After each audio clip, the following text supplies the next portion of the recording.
What's up, nerds? Welcome to NGR Radio B-Sides here on youtube.com/NGR Radio. Remember, you can find B-Sides every Thursday here on our YouTube page or NGRradio.com/B-Sides. All one word. So, joining me, as always, is that guy, Matt, and our favorite meme, Moose. Hell yeah. Yeah! Yeah. Do it, Moose. What? What? Welcome. Yeah. Anyways. So I bought a new controller. It's pretty nice. Ooh. Nice. So you got what, a silver one? Wait, whoa, show that again. That was too fast. I got the silver one. Oh, nice. I will tell you, it has the new light bar in it. Yeah. That's pretty cool. I like now that it's actually visible, it's pretty badass. Like as opposed to it just like showing off into like your room and like lighting your room up. It actually feels a little different too. Like it feels weightier to me than because like I held it next to like the DualShocks I already used. And anyway, Corey, what's the B-side topic? Well, we've got an interesting topic today. I was my wife's been watching the show on National Geographic. One of those shows, one of those smart shows. Animals. Yeah, that's what's your favorite animal fucking? Oh wait, that's Discovery Channel. My bad. Or some pretty weird websites on the deep web. Anyway, it's not that deep. Oh, jeez. I don't. I've seen your browser history. Lee Navarro showed it to me last time he was on. Oh, fair. He's like, "Hey, dude, look at this." I'm like, I didn't know porcupines can do that. That was weird. Jesus. Okay. Lee was like, platypus, am I right? Giraffes, am I right? Banana and go ahead. Oh, jeez. So she's been watching this show called Genius on one of those stations, and my topic I thought would be, what are some of our favorite creators in either the game space or like music or movies or art or whatever? What? Really? You said it right. No, but I wanted to change it to where it was dumb and dirty because I'm a 12-year-old. We know. That's the truth. When was the last time you shaved, Matt? Like 3 weeks ago? It was like a week and a half ago. It's been a while. I actually kind of almost have peach fuzz. It's weird. I'm sure if Google Hangouts worked in HD correctly, I could see it, but it does not. Probably. Yeah, so. Google Hangouts in HD doesn't work. Look at this. Yeah. SD, you know. Standard definition. Standard definition scruff. SD scruff. Yeah. Okay, get all your composite cables. Yeah. I'll lace a composite cable. Oh, here we go. So creators. Go ahead, Matt. You're going. I was actually going to throw it to you, so go ahead. Oh, so like creators. So if I'm gonna go books, I really like Robert Heinlein. He's awesome. What's he written? He did Stranger in a Strange Land. He did what else did he do? I cannot fucking remember what he has done, but he's done a lot of really good sci-fi books. Like he's really good. You know, Moose, the cat who could walk through walls. He did The Cat Who Could Walk Through Walls. He also did The Moon is a Harsh Mistress. That one's really good. So he's got some really good sci-fi stuff, and he creates some really cool worlds. And then is it Frank Herbert who did the Dune series? Really love his stuff. Yeah.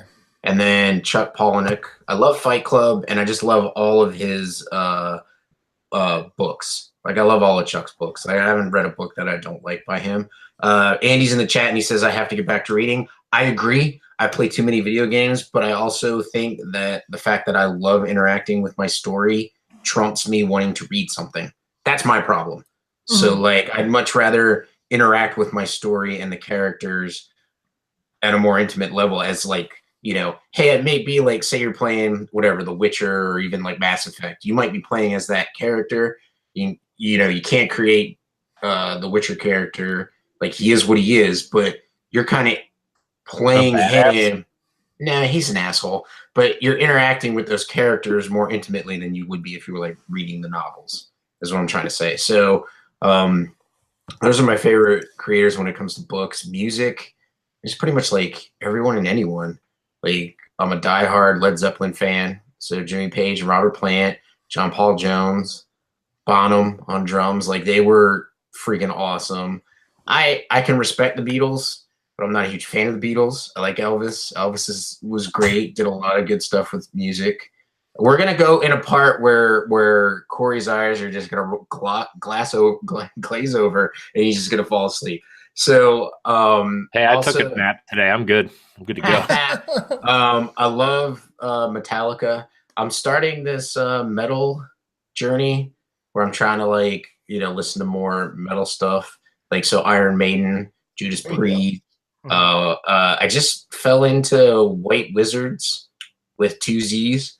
And Phillips has been helping me. Captain Canada has been helping me along this journey. So it's been fun.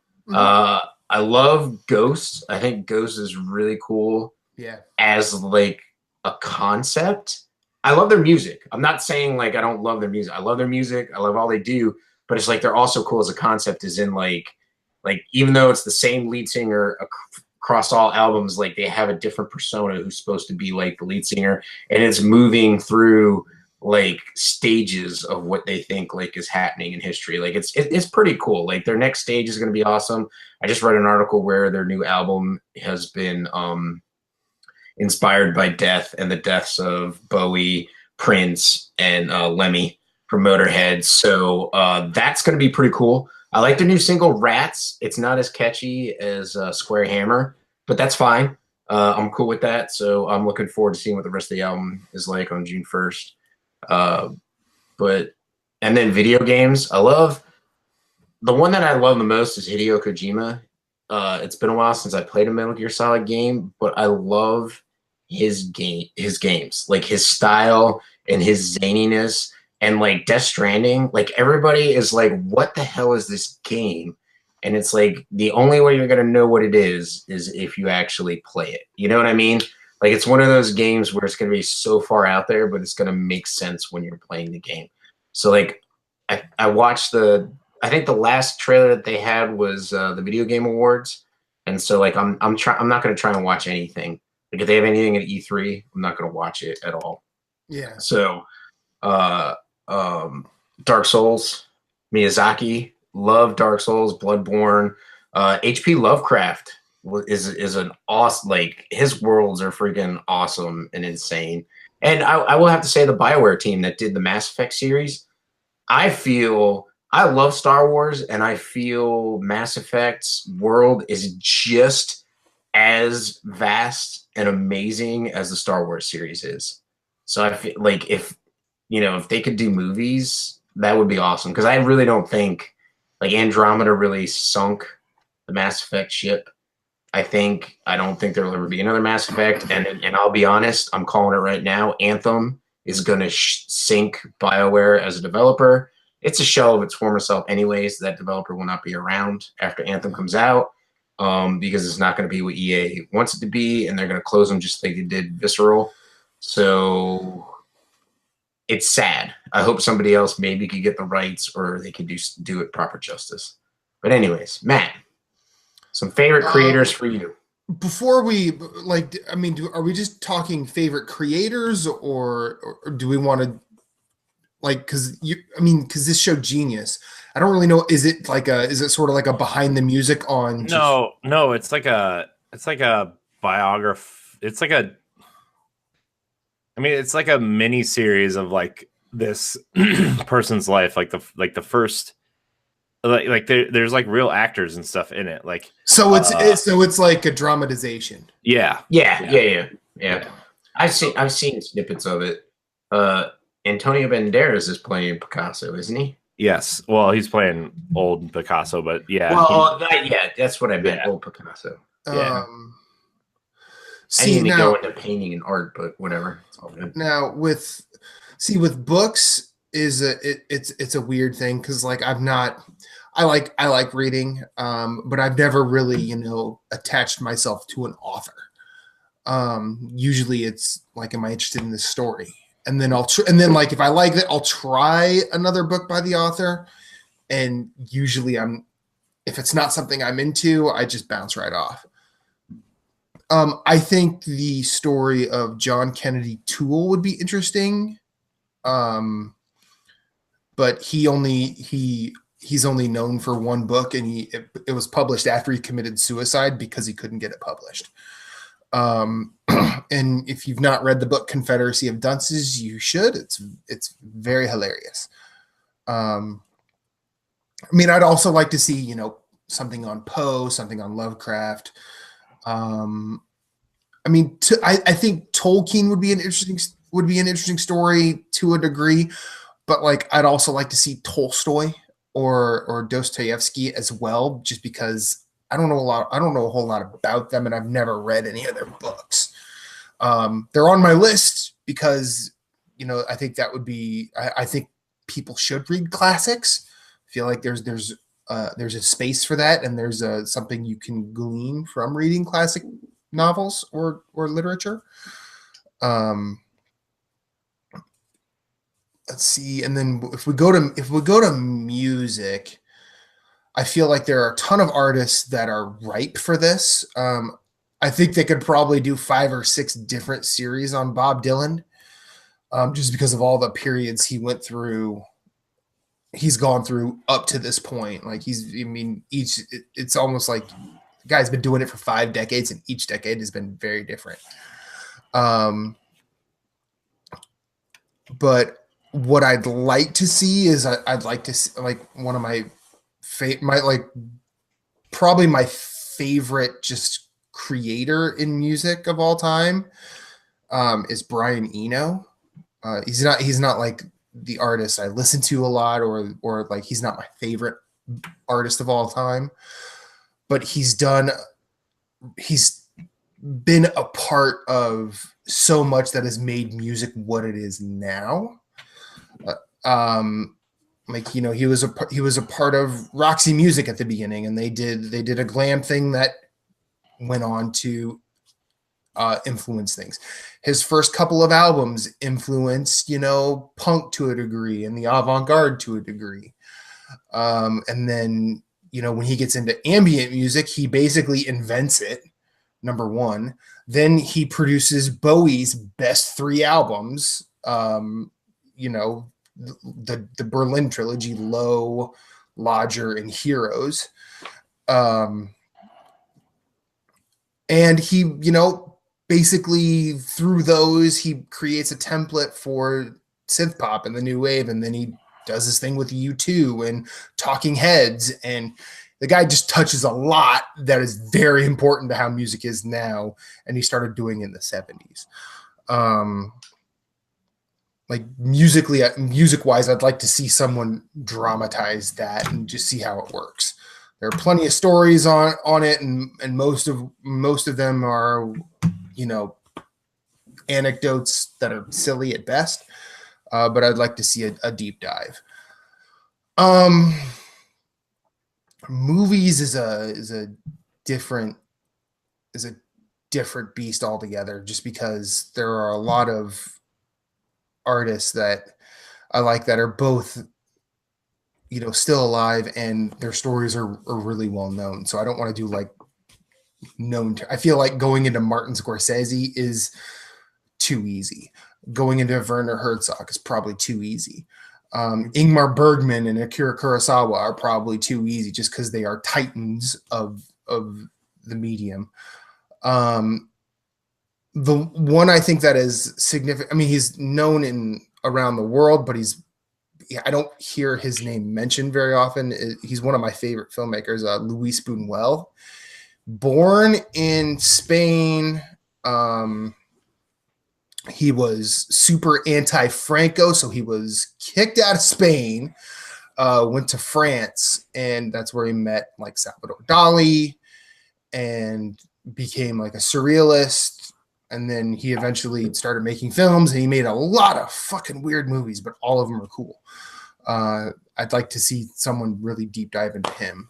His autobiography is actually one of my favorite books of all time because it's actually written in a very conversational style. And he also interjects each anecdote with his own little jokes, or like, and I feel like that's a really cool way to write an autobiography. Most people take themselves way too seriously. Video games. I feel like video games are too young. I'm not going to say we haven't had good creators. Like, it'd be cool to see someone deep dive into Miyamoto and Kojima. Both of them. I feel like Koji Igarashi. I feel like that would be another big one, but at the same time, I feel like his stuff is not old enough yet. I think it'll be one of those things that we do, or we get there as time moves on. Possibly, I think it'd be cool to see Nolan Bushnell and starting Atari, how that happened. Console. Man, I have good news for you. If you want to see that Nolan Bushnell documentary, you can fund an Atari Kickstarter for something or something. How about no? Because I don't want Atari Bitcoin. Yes, you do. No, I don't. I promise you, I don't. Promise you. He says he doesn't, but he does. You want that? You want those Bushnell bucks? No, I don't actually.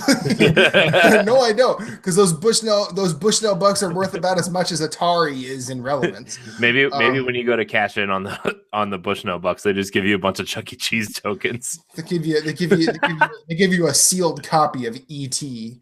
for the 2600. Like, yeah, we still have some of these. Odd. But digging into like the console wars would be kind of cool, just because as someone who grew up around that, I was not super aware that it was going on. Yeah. And I haven't read that book, The Console Wars. I've heard it's great. I need to read that. But and Ready Player One, just for entertainment. Ready Player One is not good. You didn't like it? I didn't like it at all. I mean, as someone who can reference pop culture to a degree, I found it boring, and I found a lot of it just kind of shitty. Like, not poorly written, but like I found all the characters just super shitty. Like, I didn't like any of those people. But then again, if I read a book about myself, probably wouldn't like me either. I already don't like me, and I don't need to read a book about myself. Amen to that. Corey, what about you, sir? I don't really know how to answer this question, to be honest with you. Like, it sounded like a good topic in my head, and then as I started thinking, I was like, "Oh crap, I don't really have any." Well, because like I don't think about it. Don't think about it as like who would you like to learn about? But you could also throw in just like studios. Like, when you think of video games, like, what is a day one purchase for a studio for you? Like, if Guerrilla Games ever puts out another game, it's a day one purchase for me. Miyazaki and From Software, it's a day one purchase for me, because they create such great games and such great environments. Like, maybe you could tackle it from that aspect as far as like games. Like, think of like, and music. Like, for me, like Metallica, Nine Inch Nails, like those, I will always buy those on CD, just because I want to own them to be able to rip them at a higher rate than what I can stream them on Spotify. But what's a day one purchase for you?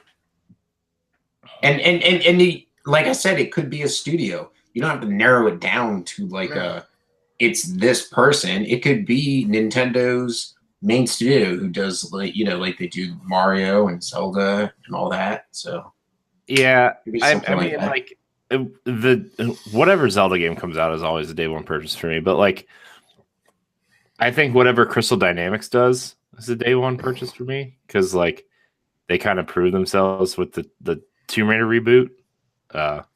Are you excited about Shadow of the I Tomb am. Raider? I already pre-ordered That doesn't surprise me. it.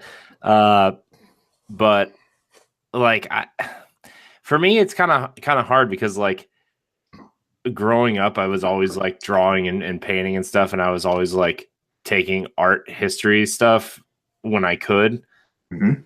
But this might come to a little bit of a surprise to you, but as an artist, I'm a little egotistical and don't really want to learn about other artists because I'm too selfish and want to just do my own thing and like not really care No, I about. know. I know some artists that are like that. So yeah. Well, Yeah. I think that's also a good approach because you don't. I mean, if you're too informed about something, you start just imitating it. Yeah, and it's like people always ask me why I didn't go to art school, and I was always like, well, like that's art school's just a bad decision. Like you shouldn't go to art school unless you're going to be like an An art animator.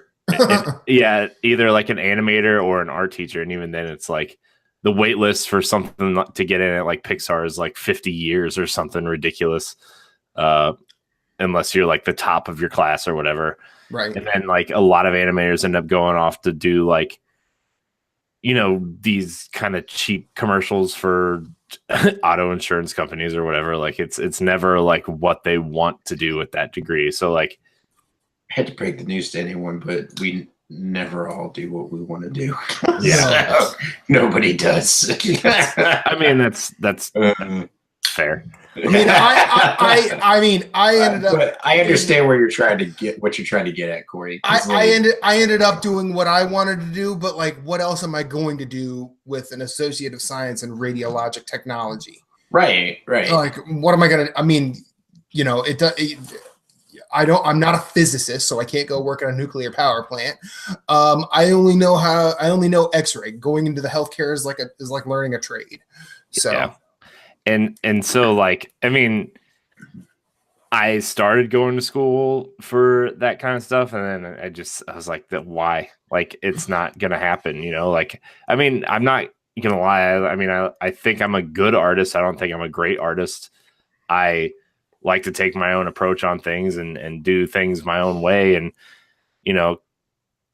I started expanding outside of like drawing and painting, and obviously doing this stuff is kind of catching my creative flow right now, like editing the videos and stuff. Like I told you during the pre-show, like I edited 51 videos this week, and granted they weren't all for NGR, but like 2/3 of them were. And I got to be a little bit creative with my wife's YouTube page, like Which is cool.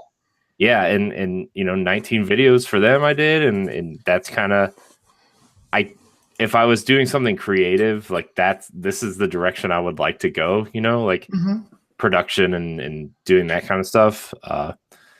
But I never really took the time to learn about other creators because I was always like, why, if I'm going to be a creator, why would I be copying someone else? And like Picasso, and even Andy Warhol even said, like, the best creators always copy the best work and make it better.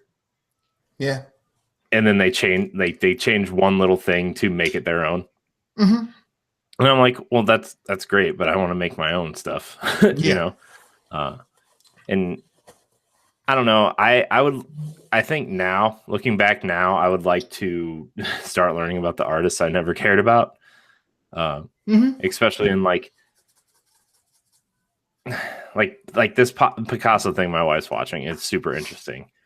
And all the things he had to go through, and granted it's a different time now, but like he went through World War II and they confiscated all of his paintings and he had to hide most of them and he had to leave a lot of it behind when they took it all from him. And it's insane the stuff that he had to go through, and still he managed to be one of the most famous artists that ever lived. And that kind of stuff is crazy to think, like, could that stuff even happen these days? Like, I'm sure it'll happen again at some point, but like, it's kind of hard to imagine stuff like that happening now, well, maybe it's not with what's currently, whatever. I don't want to get into that. NGR is not a political show. No. Yeah. We have opinions. We have thoughts. True. And those are our own. Like, yep. Yeah. But, you know, in terms of like, I always felt like when I was creating something, I was always like good enough to I always felt like I was good enough to impress people that don't know what they're doing, but always not good enough to stand out in the crowd of people that knew what they were doing. Yeah. Which was always kind of hard to wrap my head around. And I was always trying to like do something different and do something whatever. And like, I haven't done anything in a long, long time, like art wise, which is sad, but yeah, I don't know, man. Being creative is just like this weird thing for me that like I always have to be doing something, and it doesn't matter if it's art or videos or editing audio or just, I don't know, writing. And I mean, like I've been writing a lot lately, and it's nothing like reviews or anything. It's just writing. You know, my cousin wrote a book, and it kind of like inspired me to do that because I've always wanted to do that. I've wanted to do that since I was 10, you know, write a book of some sort. Ever since I saw movies like Jurassic Park or I don't know. I can't think. My brain hurts so bad right now. But like, you know, everything I watched growing up, like Ninja Turtles and X-Men, and like I always wanted to write something, and my cousin did it, and like that book, his book is really good. Like for a first time out, his book is really good. And you know, he's been sponsoring our show the last month or so. And yep. Thank you. And you know, Jason said he couldn't put it down. Like he read it in a day and a half and couldn't put it down. And like he's expanding on that universe. He has an anthology book coming out in May, and 2 more books in that series coming out later this year. And it's just like, I can't believe he's doing that. And it's fantastic. And like, that's where kind of when I have like a half hour free time here or there, I've been writing, and it's not good at this point, you know, like it's just ideas and stuff, but it's a way for me to be creative in short bursts. And it's kind of like, I'm kind of trying to like figure out how I'm going to be able to be creative in small bursts, because, you know, I'm having a baby and I'm not going to be able to sit here for 3 hours a night, 4 nights a week, and record podcasts and do other things, you know. I'm just not, you know. Yeah. But I'm trying to figure out how I can be creative in short bursts, and writing is one of them. You know, I got my video camera back out and might start doing short 3 to 5 minute videos again. And, you know, like we were doing vlogs and stuff for DNA before NGR. Like I thought about doing that again. Like it's a way for me to keep in touch and be creative without having to spend 4 or 5 hours on something. So I don't know, getting creative has been kind of frustratingly difficult lately for me. And it's not like I don't enjoy what we're doing with NGR and stuff. That's not what I'm saying at all. It's just like I used to be creative in this one way, and I've shifted in being creative this other way, and I kind of miss the old way. Yeah, and that's like, understandable. And I'm just trying to figure out like I have 3 new art journals in this table behind me, right, that are empty and ready to be used, and I'm like excited to doodle a little bit, I guess. You know, and you know, not everything you draw, everything that I draw has to be like these grand masterpieces. They can be just dumb little cartoons I draw in like 10 minutes. So but you know, you do realize the first 20 pages of one of those sketchbooks is going to be Meme Moose, right? Yeah. Oh yeah, don't worry. I'm gonna have adventures of Matt and Meme Moose, where Matt's doing something. That would be amazing. It's gonna be Matt doing something and Meme Moose just poofing out of thin air to tell him that he's wrong. Yep. Great. Oh, perfect. Yeah, why you gotta make me all negative and shit? I try and support Matt. That beer doesn't have enough alcohol in it. You're welcome. Awesome. Awesome. Double that IPA. Welcome. Triple it. Double that double. Ooh, quadruple. Yeah. And then Moose is just gonna have like the biggest burger ever, because if you follow Moose on Instagram at Sven, yeah. Every other picture is a freaking giant hamburger. And I'm just like, how do you eat that many hamburgers? Like, how do you do that? I had a cheeseburger for dinner last night. I know. Why? How? It was a blue cheeseburger on a pretzel bun. Oh, it was so good. It was so Hell good. Yeah. Oh, BGBG's down in Charlotte is the shit. It's good food. Good food, good beer. But I mean, I guess what I'm trying to say is like, as I'm kind of growing out of this kind of stubborn phase of like, I want to be creative and I don't care what all these other creative people have to say. Like, I've been going back and like kind of looking at these creative people and like not taking their ideas, but seeing how they've been inspired to do these ideas. Like Gorilla, for example. I've been watching a bunch of like documentaries on Gorilla and how they were like kind of tired of doing Killzone, and then they end up doing something amazing in Horizon. And I'm like, how do you like just totally change directions like that? Like, how do you just do that? And like, and I know it's not like the same thing or anything, but it's really cool to watch them like talk about that stuff. Or, you know, Ninja Theory with Hellblade, from going from DMC and Heavenly Sword and Enslaved, and they go and make something so awesome and crazy and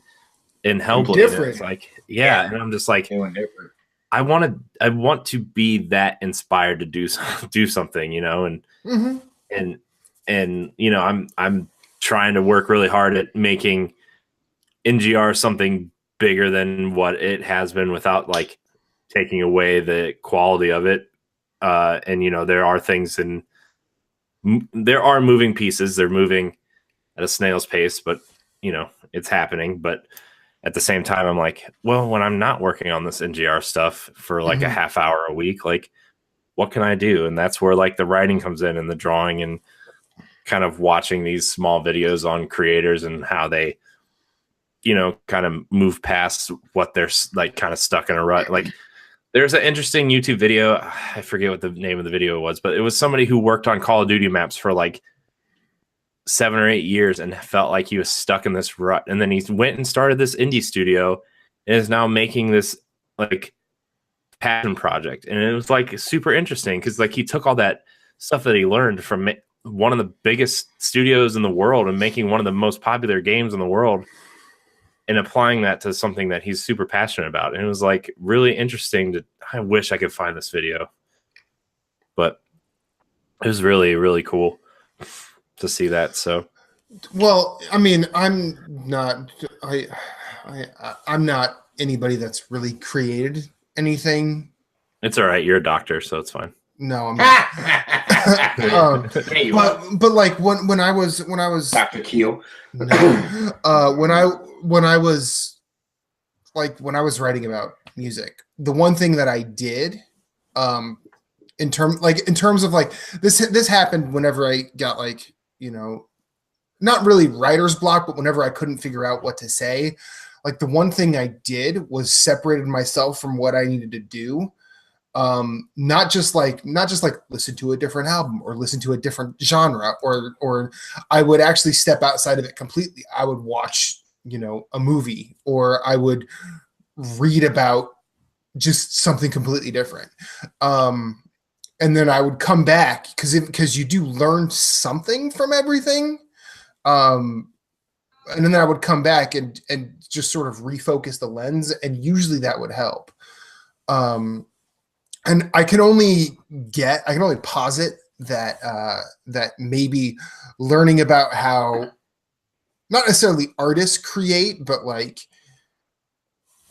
learning how, like reading something about Tesla or you know, just thinking about a new way to do things would I can't imagine that doing anything but at least informing your process in a different way. Hmm. Does that make any sense? I don't know if I made Yeah, sense. it does. Yeah. I'm just listening. Yeah. Yeah. So, I mean, being creative also comes with a lot of frustrations because sometimes you always get, writers get writer's block and creative people get blocks, and it's frustrating to work your way through there. And that's kind of like where I'm at. And especially with like how busy my life has been lately, it's just been like extra stressful. Or you just look at whatever you're doing and go, man, this shit sucks. Yeah, that too. Like, and sometimes you sit there and think like, I just wrote the best thing ever, and then you go back to it the next day and you read it and you're like, wow, who wrote this? This sucks. Yep. So yeah. Creativity. Bam. Yeah. Well, creativity is cool and annoying. also true. What do you say we call a B-side, gentlemen? That's a B-side. That is It a is B-side. B-side. Done. Yeah. Get Do done, it. son. Yeah. Thank you guys so much for watching this NGR Radio B-Sides. Remember, you can find it every Thursday here on youtube.com/NGR Radio and NGRradio.com/B-Sides. Check out NGR Radio on Mondays and our family of podcasts here on the network. Something pops up daily, I think. Yep. Most of the time. So check it out. Anyways, thank you guys so much for watching. And until next time, we love you. B-side, Nana, and out.